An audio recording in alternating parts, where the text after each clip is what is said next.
इन्हीं सबसे पहले ये धरती, भारत की धरती, जहाँ आज आपका जन्म हुआ है, ये परमात्मा की दृष्टि में भी बड़ी पवित्र धरती। भगवान ने सबसे पहले मनुष्य को यहीं जन्म दिया, तब धरती सब एक में जुड़ी हुई थी। ये बड़े बड़े हिमालय की तरह से पर्वत पहाड़ नहीं थे, बीच बीच में धरती के बीच में बड़े बड़े समुंदर, पानी के सागर नहीं थे। धरती वाला सब हिस्सा एक में जुड़ा हुआ था, पानी वाला हिस्सा अलग था।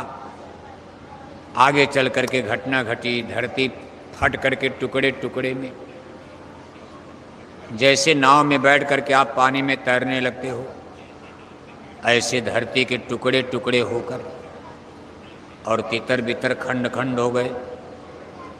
आज आप अमेरिका कहते हो, आप अफ्रीका कहते हो, ऑस्ट्रेलिया कहते हो, लंका हो गया, ये हो गया, हो गया। बीच बीच में पानी आ गया, धरती खंड खंड हो गई।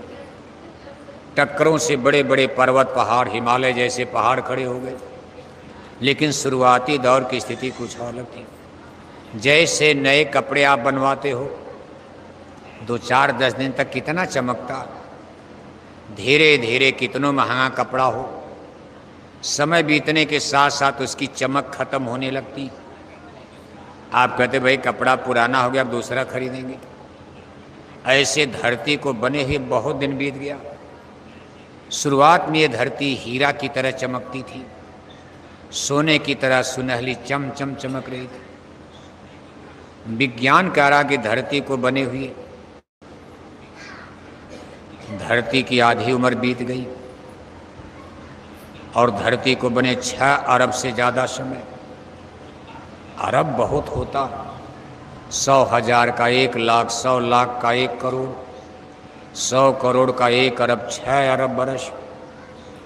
धरती माता को बने विज्ञान की बात। संतों महात्माओं ने क्या कहा, हमारे स्पिरिचुअल लिटरेचर, आध्यात्मवाद क्या कहता है इस पर, वो तो अलग है। विज्ञान, लंदन अमेरिका के वैज्ञानिक भी कह रहे हैं धरती को बने 6 अरब साल और धरती माता की आधी जिंदगी बीत गई है। जैसे आपको 100 बरस रहना, 50 साल के हो गए तो 50 बरस आपको और जीना है। किसी की 80 साल की उम्र है, 40 साल के हो गए तो कहा जाएगा भाई इनका आधा जीवन खत्म, 40 साल और रहेंगे। इसी तरह विज्ञान कह रहा है कि हमारे धरती माता का आधा जीवन खत्म हो गया। ये धरती परमानेंट, अस्थाई नहीं, आधी जिंदगी बीत गई, आधा और है। एक दिन ये धरती ही खत्म हो जाएगी और जिस दिन ये धरती खत्म होगी उसको महाप्रलय कहा जाता। एक जल प्रलय होती है जिसमें धरती तो नहीं खत्म होगी लेकिन सब जगह पानी ही पानी हो जाता धरती पर, सब लोग उसमें मर जाते हैं, गल जाते हैं, खत्म, जल प्रलय इसको कहते हैं। लेकिन जब धरती ही खत्म हो जाएगी तब पटना कहाँ बचेगा, भागलपुर कहाँ रहेगा, ये सारे नगर शहर गांव। जब धरती नहीं तो फिर कुछ बचेगा, दिल्ली लखनऊ सब खत्म, अमेरिका लंदन। इसको महाप्रलय नाम संतों ने दिया है। इस बात को साइंस और विज्ञान भी मान रहा कि धरती की आधी जिंदगी बीत चुकी है, आधा समय इसका और बाकी है। इसके बाद ये धरती ही खत्म हो जाएगी। आसमान में सूरज समाप्त हो जाएगा, चंदा मामा भी खत्म हो जाएंगे, सब चटाई की तरह सिमट जाएगा। फिर नई रचना का विस्तार होता, फिर बनेगा, फिर। इसको महाप्रलय नाम दिया गया और ये महाप्रलय बहुत दूर तक जाती। संतों ने तो ये कहा, साहब कबीर ने काशी नगरी में बैठकर लोगों को सुनाया, बताया। काशी नगरी को देखो, हिंदू धर्म में भगवान भोले की नगरी कहा जाता, शिव की नगरी, भगवान भोले शंकर की नगरी। वहीं बैठ करके जब साहब कबीर ने लोगों को सुनाया महाप्रलय के बारे में, अपनी सधुक्कड़ी सीधी भाषा में, क्योंकि जनता उसमें पढ़ी लिखी नहीं थी, खड़ी हिंदी बोली का जन्म नहीं हुआ था, तो साहब कबीर ने भी जनता को उसी भाषा में देहाती गंवई भाषा में। कहा ये अगिया लाग बड़ी भारी गगन में। कहा आग लग गई। कहा ब्रह्मा भी जल गए।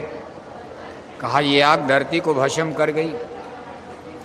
जब धरती का नाश हो गया तो ये महाप्रलय की आग आसमान की तरफ, आकाश की तरफ बढ़ी और ये अंडी लोक, लिंग लोक, जहाँ स्वर्ग और वैकुंठ, हिंदुओं का 14 भुवन, 14 स्वर्ग, 14 वैकुंठ, जिसे मुसलमान 14 तबक कहते, जिसमें ब्रह्मा विष्णु शंकर के स्थान और मुकाम, उनकी पुरियां हैं, उनके किले और महल हैं।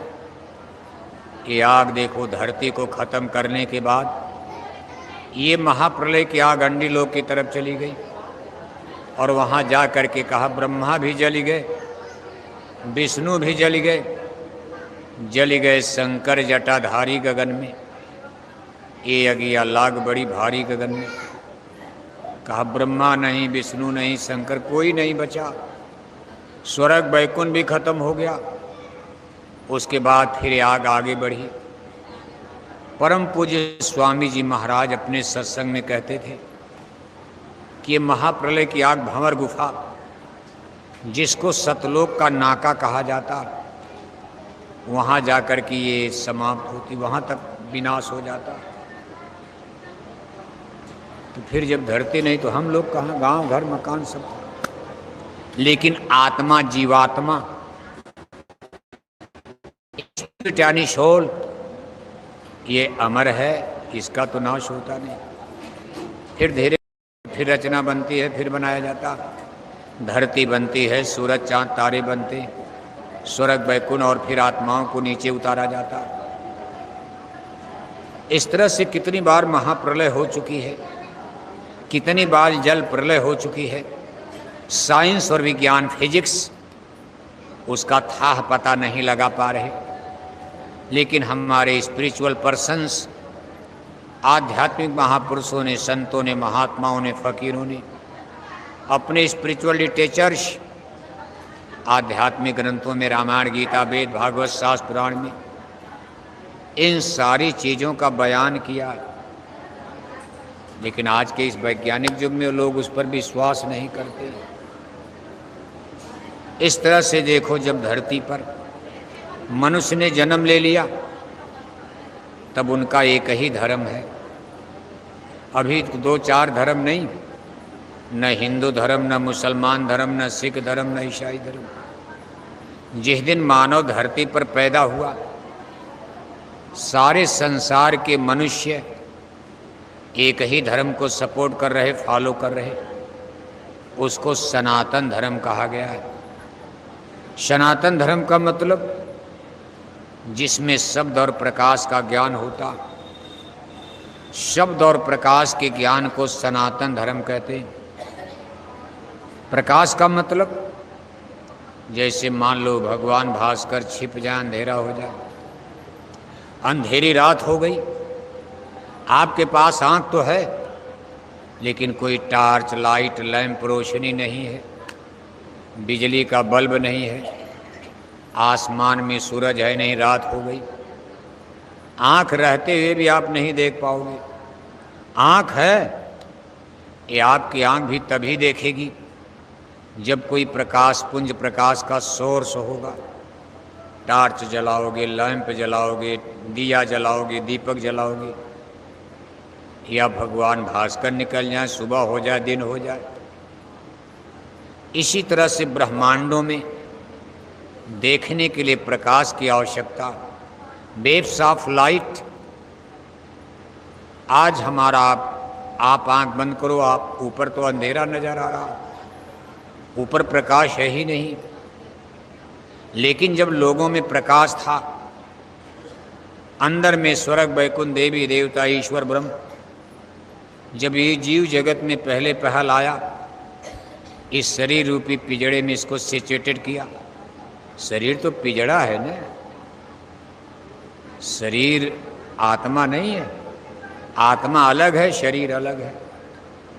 जैसे बिजली के बिना कोई मशीन नहीं चलती, बिजली चली जाए तो सब मशीनें डेड, ऐसे आत्मा ही शरीर को चला रही। आज आपकी आंख देख रही है आत्मा के बल पर, आपका कान सुन रहा है आत्मा के बल पर, जबान ट्रांजिस्टर की तरह बोल रहा है आत्मा की शक्ति से, हाथ पैर आपका काम कर रहा है आत्मा की शक्ति से। जिस दिन आत्मा शरीर से निकल गई उस दिन आपका शरीर ही जमीन पर गिर जाएगा, डेड मुर्दा हो जाओगे। सारा खेल आत्मा का है। और जब आत्मा को यहाँ ला करके बैठाया दोनों आँखों के बीच में, तो जिस रास्ते यहाँ लाया गया सामने दरवाज़ा खुला था और ब्रह्मांड में पूरी रोशनी। यहाँ तो आप एक सूरज का प्रकाश देख रहे हो, उधर कोटिन सूरज चाँद सितारे, करोड़ों करोड़ों अरबों अरबों सूरज चाँद तारों का प्रकाश उसमें आत्मा देख रही थी। इसको कहाँ से लाया गया, कैसे कैसे उतार कर यहाँ लाया गया, आत्मा को समय दिखाई दे रहा था। और शब्द यानी परमात्मा भगवान ब्रह्म दिखाई दे रहे थे और उनका शब्द यानी उनकी आवाज़ भी सुनाई दे रही थी। इसको आप इस तरह समझ सकते हो जैसे इस समय देखो, आज के आदमी को, पढ़े लिखे आदमी को समझाना और आसान है। जैसे इंटरनेट, कंप्यूटर, मोबाइल का युग आ गया, आपके हाथ में मोबाइल है, आदमी देखो बंबई से बोल रहा, आपके पटना से बंबई की दूरी करीब 1800-1900 किलोमीटर होगी। जब आप मोबाइल कान में लगाते हो मालूम पड़ता आपके कान में बोल रहा है, जबकि आदमी बंबई से बोल रहा है। और आपको लगेगा हमारे कान ही में कोई, बगल में आदमी नहीं सुन रहा, बगल वाला आदमी नहीं सुन पा रहा और आपने मोबाइल कान में लगा दिया, बंबई की आवाज़ आपको बिल्कुल साफ सुनाई देती है और सामने अब उस आदमी की फ़ोटो भी आ रही है, आप उससे बिल्कुल आमने सामने बात कर रहे हो, जबकि आदमी आपसे बहुत दूर है। ऐसे परमात्मा से हम लोग अलग होकर के बहुत दूर आ गए। लेकिन जब ये शब्द और प्रकाश का ज्ञान था तो सामने बिल्कुल परमात्मा दिखाई देते थे और उनसे हमारी आपकी बात भी होती रहती थी, उनकी आवाज़ भी हम सुनते थे, उनकी फोटो, रूप, रंग, चेहरा भी देख रहे थे। और ये कैसे था, आत्मा, इस आत्मा पर कोई तब पर्दा, आत्मा की आँख खुली थी, आत्मा का कान खुला था। आँख खुली थी तो प्रकाश दिखाई देता था, कान खुले थे आत्मा का तो सुनाई भी दे रहा था। और बहुत सी आत्माएं, बहुत सी सूरतें बहुत जल्दी यहाँ से निकलने लगी, क्योंकि कोई महलों की राजकुमारी किसी जंगल में झोपड़ी में क्यों रहना चाहेगी। अमर देश सतलोक को छोड़कर, जहाँ जन्म मरण ही नहीं होता, जहाँ कोई बला नहीं, बीमारी नहीं, कष्ट नहीं, ऐसा सुंदर देश छोड़कर इस जन्म मरण के देश में कौन गर्मी में मरेगा बताओ आप। कभी जाड़ा सताती है, कभी गर्मी सताती है, कभी पानी बरस रहा तो पानी बरसता रहता, तब तक सर्दी हो गया, जुकाम हो गया, मलेरिया हो गई, बीमारी हो गई, बीपी हाई हो रही, लो हो रही, तब तक राम नाम सत्य हो गए। तेरे ही करो, बढ़ही करो, ये करो, वो करो, झंझट यहाँ। इसलिए बहुत सारी आत्माएं वापस जाने लगी। तब एक शक्ति जिनका नाम काल ब्रह्म है, उनको इसकी बड़ी चिंता हो गई, भाई ये हम वहाँ राज, वो यहाँ हमको आपको रोकना चाहते थे। देखो भाई हम भी ये नहीं कि आप लोग यहीं रहो, सतलोक मत जाओ, वापस मत जाओ, लेकिन कोई रुकने को तैयार है नहीं। नहीं, हम तो अपने देश जाएंगे। अरे भाई एसी बंगला छोड़कर कोई गर्मी में जान देने आएगा। बहुत तक निकल गए निर्देशा, रोकन की कोई युक्ति न देखा। तब काल प्रभु ने एक युक्ति लगाई, कभी ये तो सीधे मानने को तैयार नहीं, ये रुकने को यहाँ तैयार नहीं। तब उन्होंने एक जाल बनाया, जैसे किसी चिड़िया को फंसाने के लिए शिकारी देखो तरकीब से जाल बनाते हैं, बड़े बारीक तारों का जाल, ऐसा बारीक तार उसमें लगाते हैं कि जमीन पर फैला दिया जाए तो दिखाई न पड़े। और उस तार को बिछाने के बाद, जाल को फैलाने के बाद, उस पर किस्म किस्म का दाना, चना का, मटर का, गेहूं का, चावल का दाना उस जाल के ऊपर शिकारी बिछा देता। फंसाना किसको है? चिड़िया को। आसमान से चिड़िया उड़ती जा रही है, वो नीचे जब देखती है तो चना का दाना, मटर का दाना, चावल का दाना, गेहूं का दाना, जाल चिड़िया को नहीं दिखाई देता। अब वो दाना खाने के लालच में नीचे उतरती, और ज्यों ही नीचे उतरती जाल पर आ जाती। उसके नाखून में, पंजों में जाल के तार फंस जाते। चिड़िया निकलना चाहती, फड़फड़ा उड़ना चाहती, लेकिन उलझ करके रह जाती है, उड़ नहीं पाती। तब तक शिकारी जो आड़ में छिपा रहता उसको पकड़ लेता और पकड़ करके ले जाकर अपने पिंजड़े में बंद कर देता। पिंजड़े में ढक्कन तो रहता है चारा दाना पानी देने के लिए, लेकिन बाद में ढक्कन बंद कर देता, नहीं तो चिड़िया उड़ करके भाग जाएगी। ठीक इसी तरह से काल ब्रह्म पुरुष ने इन आत्माओं को जीवों के यहाँ रोकने के लिए उन्होंने एक जाल बनाना शुरू कर दिया, और ये जाल कर्मों का था। कर्म कॉन्स्टिट्यूशन, कर्मों का कानून और विधान बना दिया। कहा देखो भाई, यहाँ कर्मों का विधान बन रहा, ये कर्म अब दो तरह के माने जाएंगे, पाप और पुण्य। अभी तक जीव जो कर्म करते थे कोई कानून नहीं था। जैसे आज मान लो दिल्ली पटना का कोई कानून ना हो, आप किसी को गोली मार दो, क्या फर्क पड़ता? कोई जज नहीं, कोई वकील नहीं, कोई थाना नहीं, कोई पुलिस नहीं। दिल्ली पटना में कोई सरकार नहीं, कोई मुख्यमंत्री नहीं, कोई प्रधानमंत्री नहीं, कोई राजा नहीं, कोई प्रजा नहीं। जैसे गाय बैल के लिए क्या कानून है बताओ आप? आपकी गाय आपको मार डाला, कोई मुकदमा चलेगा? आप जंगल में जा रहे, शेर ने आपको मार दिया, आप कौन सा FIR करोगे? आपके बेटे को सर्प ने काट लिया, बेटा मर गया, अब सर्प के ऊपर आप FIR दर्ज करोगे? लेकिन आदमी के लिए कानून बन गया, भाई गोली मारोगे आपको जेल होगी, आपको जेल में सड़ना पड़ेगा। इसी तरह से शुरू में कोई कानून नहीं था।